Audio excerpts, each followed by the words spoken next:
Range rover વાળો કે હું કેમ કાંઈ કરી ન શકું? તો કે આ ગાડી બંધ પડી ગઈ, તમે કારીગર તો નથી, કાં રિપેર થઈ જાય, તમે આમાં શું કરી શકો? રેન્જ રોવર વાળો કે હું બધું કરી શકું. કે શું? તો કે આ રેન્જ રોવરની પાછળ ગાડી બાંધી દે નેનો, હામું શેર રહ્યું ન્યા સુધી તને લેતો જાઉં, ગેરેજમાં રિપેર કરાવી દઉં, પછી તું વયો જાય છે. તો નેનો વાળો કે તમારે રેન્જ રોવર 260-70 હાલે અને આ નેનો ગાડી આની 40ની સ્પીડ હોય, તમારી ગાડીની પાછળ આને બાંધી તો મેળ ન પડે. અરે કે હું 40 નહીં 38-39 જ હલાવીશ, અને કદાચ તને એમ લાગે કે ભાઈ થોડીક વધારે હાલે છે તો મને ડીમ ફૂલ મારજે, એટલે હું કંટ્રોલ કરી લઈશ. એટલે નેનોને રેન્જ રોવર પાછળ બાંધી, એટલે નેનો વાળો નેનોમાં બેઠો, રેન્જ રોવર વાળો રેન્જ રોવરમાં બેઠો, ગાડી કરી હાલતી.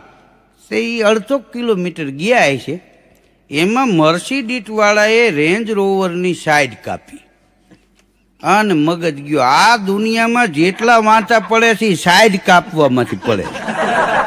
હા, કોઈ સમાજમાં સાઈડ કાપી જાય, કોઈ ધંધા બિઝનેસમાં સાઈડ કાપી જાય, કોઈ માફામાં સાઈડ કાપી જાય.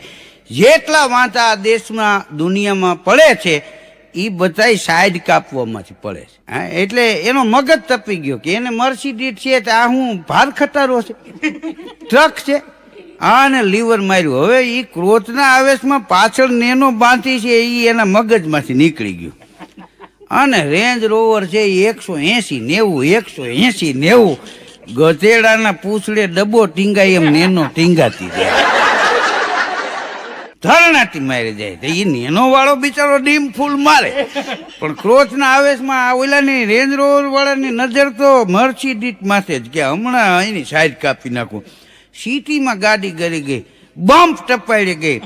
તો ટ્રાફિક પોલીસ વાળાએ ટ્રાફિક મેનેજર સાહેબ હતા, એને સાહેબને ફોન કર્યો. એ કે તમે આગળ નાકાબંધી કરો. કેમ? એ કે રેન્જ રોવર વાળો 180-90 જાય છે. તો સાહેબ કે ભાઈ હવે એ તો 260-70 સુધી હાલે. તો કે હાંભળો તો ખરા, રેન્જ રોવર વાળો 180-90 જાય છે તોય પાછળથી નેનો વાળો એની સાઈડ કાપવાની કોશિશ કરે.